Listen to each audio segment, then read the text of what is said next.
coronavirus pandemic. It's the reason all your sex dreams are now just about going out bowling. There's no question that things in the US are moving in the right direction. More people are getting the vaccine, fewer people are getting infected, and our maskne is finally starting to clear up. But at the same time, things are still very bad. And today, the country reached a grim milestone to remind all of us of that. The coronavirus and the pandemic's once unthinkable toll in the U.S.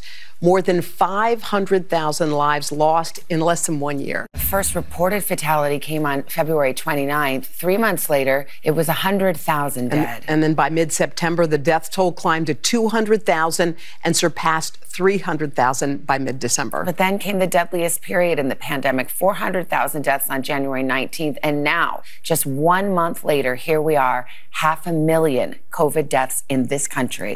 President Biden will mark the milestone at the White House with a moment of silence and a candle lighting ceremony. That's right, people.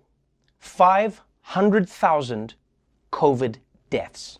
A number that nobody wanted to see. And as painful as that is, you have to admit, it is nice to see America's president actually take a moment, just a moment, to recognize the toll that coronavirus has taken. I mean, the only time the previous president showed any sadness was when he accidentally deleted Fox News off of his DVR. What a day for Americans. What a sad day. My sweet Hannity is gone. The good news is that the number of new infections has plummeted in the last few weeks. But what's interesting is the number that they've plummeted to is where they were last July, which at the time everyone thought was so horrifying that the country immediately started locking down again. And this just goes to show you that your perspective can change based on where you're coming from. That's it. Like, if I got attacked right now by a wolf, I'd probably be like, this is the worst day of my life, But if I went from being attacked by 4 wolves to 1 wolf, I'd probably be like, what a relaxing way to start the week. So look, this is why it's so important to get people vaccinated as quickly as possible. And don't give me any excuses about how you're too busy or it's not convenient. Last weekend, a 90-year-old Seattle woman walked 6 miles in the snow to keep her appointment because the roads hadn't been plowed, which is incredible. Although if you believe old people's stories, walking miles in the snow is what they do all the time. They love that shit. But still, if a 90-year-old woman can do it, you can do it too. And don't tell me, but Trevor, I'm not 90 years old. I'm too young to get the vaccine right now. That's also no excuse.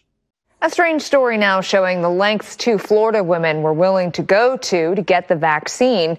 And they are caught dressing as grannies just so they could get the shot. Now, here's the thing. It worked for them the first time around. Officials say the women are 34 and 44 years old. So you can see one of them wore a bonnet and long cardigan. The other didn't make much of an effort to cover up. A vaccinator thought they looked funny, so they were stopped before getting their shots. And that's when they found out both women had faked their birth dates. Now, officials want to know how they were able to get away with getting the first shot. The women are not facing any charges, but police did yell at them, calling their actions selfish. Okay, this is outrageous. You call that dressing up as a granny? All that woman did was put a bonnet on, and that other one didn't do anything. Put on a wig, hunch over, or even easier, just download the Facebook app on your phone. I mean, if you got that, you're 75 minimum. If you want to cheat your way to the vaccine, you at least have to put in the work. No one would have bought the charade. I'm pretty sure Mrs. Doubtfire wouldn't have gotten the kids back if he just showed up like, hey, it's me, Mrs. Doubtfire, I'm your nanny. How did they even think that they could pretend to be old women at that age? I mean, personally, I blame porn. You know, they start putting women in the MILF category at 26. Of course, we have unrealistic ideas of what grannies look like. But what's crazy is they would have gotten away with it if the doctors hadn't gotten suspicious. Hey, wait a minute. If you're a grandma, how come you haven't tried to set me up with one of your grandkids yet? The FDA announced that a new vaccine from Johnson & Johnson has been proven effective, including against the coronavirus variants, and could be hitting the streets this weekend. Plus, unlike the Moderna and Pfizer vaccines, it works with 1 dose and doesn't need to be kept in freezers. So this vaccine is basically as low maintenance as you pretend to be on your first date. And with vaccine availability improving, more and more people are able to get their shots. And experts actually say that America will soon be giving out nearly 2 million doses a day. So with 330 million Americans, 2 million doses a day, that means the pandemic will be over in 6? But this is still America, which means not everyone is getting access to the vaccines equally. A big gap in who gets the coronavirus vaccine in the U.S. Information from 23 states that report COVID vaccinations by race and ethnicity shows a stark difference in the rollout. Black Americans are hospitalized for COVID at almost triple the rate and are at least 1.5 times more likely to die from this virus than white Americans. But just over 5% of Americans vaccinated are black versus more than 60% who are white. Cities like Philadelphia and Chicago, with a black population double or triple the percent receiving COVID vaccine. Unfortunately, in New York City, we learned that we had managed to vaccinate more non-New York City residents here in New York City than we had vaccinated Black, Hispanic, and Native American New Yorkers combined. Well, well, well, if it isn't my old arch nemesis, racism. What are you doing here? What's that? Oh, you're pretty much everywhere? Yeah, that's a fair point. But this is crazy, people. According to the available data, New York has vaccinated more out-of-towners than minorities who actually live here in New York. I mean, they need to beef up the screening process. You know, like before giving someone a shot, just ask them to walk 6 feet on a sidewalk. And then if they stop and look up at a building to admire it, you send their ass back to Connecticut. And this isn't just a New York problem. This is an America problem. Since black people are getting sicker at a higher rate, they should be getting vaccinated at a higher rate because they need it more. It's the same reason you hand out free condoms on college campuses, not at a LARPing camp. So why are black people falling so far behind? Well, let's find out why in another installment of If You Don't Know, Now You Know.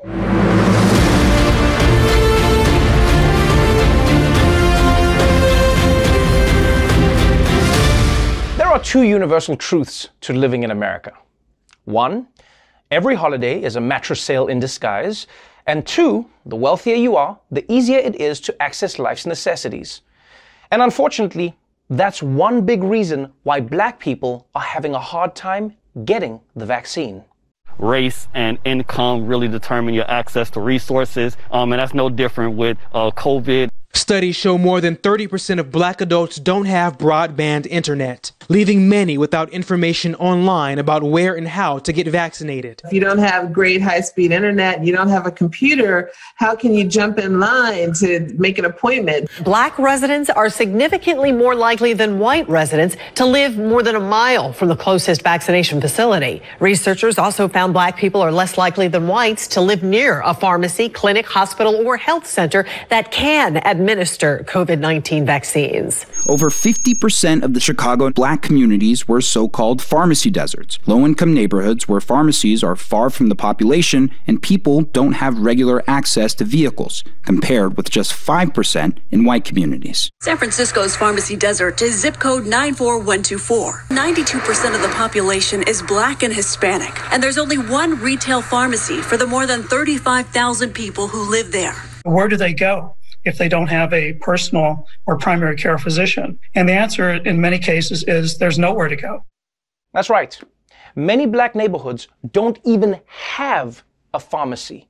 There are so few pharmacies that I'm surprised Republicans haven't made them voting locations. And this is especially messed up because in most white neighborhoods, there are pharmacies everywhere. I mean, everywhere. One time, I went into a Walgreens that had a CVS inside of it. And it's also crazy how many people still don't even have broadband. Before America makes vaccination appointments dependent on high-speed internet, maybe they should sign everyone up for high-speed internet. And then a month later, once those people are done going through all the internet porn, then they can get around to making an appointment. So, if you don't have the internet to schedule an appointment, and you don't have a local pharmacy to administer the shot, and you don't have transportation to a vaccine distribution center, what do? I mean, at that point, you might as well just make the vaccine yourself. Which I tried, by the way, but I didn't have any mRNA in my house, so I just used barbecue sauce. I mean, it didn't work, but my blood tastes delicious. But for the black community, the barriers to getting vaccinated go way beyond a lack of resources. There's also a psychological barrier. Many black people are just reluctant to get the shot. Because the truth is, they trust the medical community less than they trust the Golden Globes. And that suspicion may seem irrational to outsiders, but trust me, it is grounded in some very real history. There is, especially among the black community, a horrible history of mistreatment that has created distrust in doctors and medicine. African Americans were experimented on, used essentially to justify the cruelty of slavery, creating science. This book from 1851, titled The Natural History of Human Species, echoed one of the most prevalent and dangerous beliefs in medicine at the time, that black people did not feel pain or anxiety. The federally sanctioned Tuskegee experiment sought to examine the long-term effects of syphilis by letting infected black men go untreated with no regard to the suffering it caused. There was also Henrietta Lacks, a mother of 5 who in 1951 sought treatment for a tumor. She passed away later that year. Scientists, without her consent or her family's knowledge, harvested her cells for medical research. The ties between race and medical treatment have lasted hundreds of years, and they're still alive in medicine today. The University of Virginia conducted a study of 200 white medical students in 2016. 40% thought black skin was thicker than white skin. The study also revealed that some doctors think black patients feel less pain. Excuse me? Black people don't feel pain? Well, I guess you've never met a man named Michael Jordan. He's been crying about everything for 10 years. I mean, black people invented the blues. Nobody feels pain like black people, except for Adele. That woman has been through some shit. But this is why so many black people are suspicious of the medical community, because that community has betrayed them again and again and again. And you're not going to trust people who have betrayed you that many times. Well, unless you're Mike Pence. But unfortunately, this mistrust actually hurts black people, because these vaccines are safe. Believe me on this, white people would never let Martha Stewart get one if it was dangerous. I mean, if something ever happened to her, they would have no idea how to match their centerpieces to their napkin holders. It would be chaos. And because this anti-vaccine sentiment is hurting the black community, black leaders are now stepping in to try and get the message out through an institution that the community does trust, the church. Black churches have long been a source of guidance and strength for the community it serves. It's the reason why black clergy across the country are teaming up with medical professionals and local officials to educate and encourage people to get the COVID-19 vaccine. Dr. Anthony Fauci in a virtual face-to-face with Baltimore's faith and community leaders. We need your help.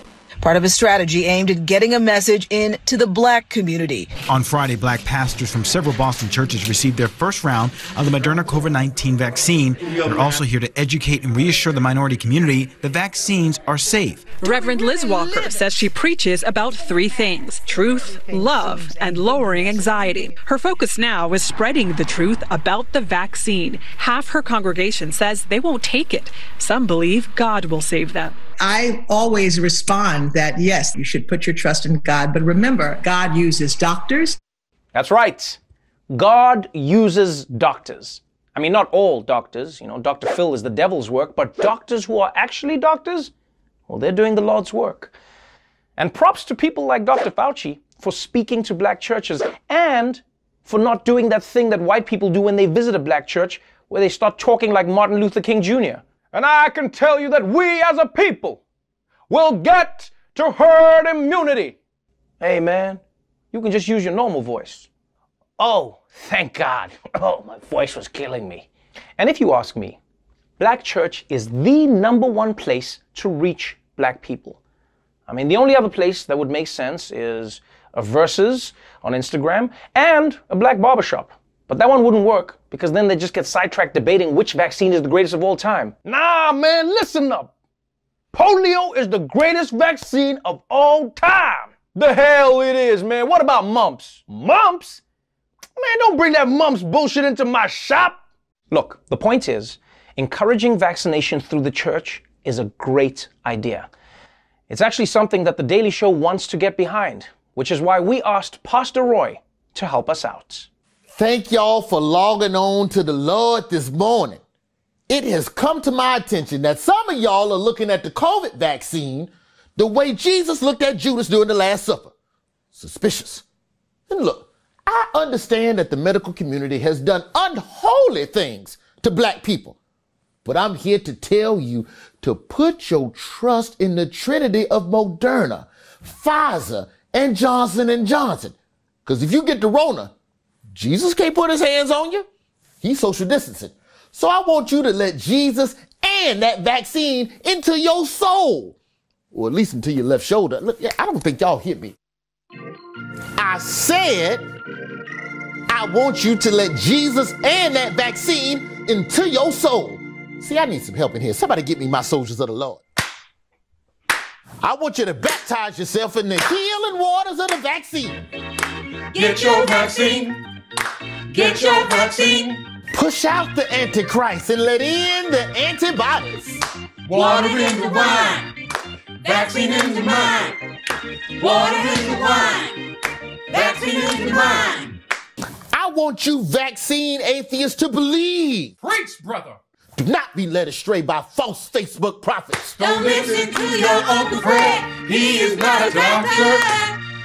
Let the vaccination be your salvation from your isolation. Amen. Go outside, go outside, go outside, go outside, go outside, go outside, go outside, go outside. Blessed are the immune, for they shall inherit the earth. From the movie theater to the gym, all the way to the promised land of Red Lobster. Ultimate family feast. Now, I ain't gonna hold y'all up. I think we done made the point. Also, I gotta wrap this up. My little boy got a clarinet lesson over Zoom. I only paid for the free 40-minute version. Praise Jesus, and God bless Dr. Fauci. And I'll see you next week for the booster shot.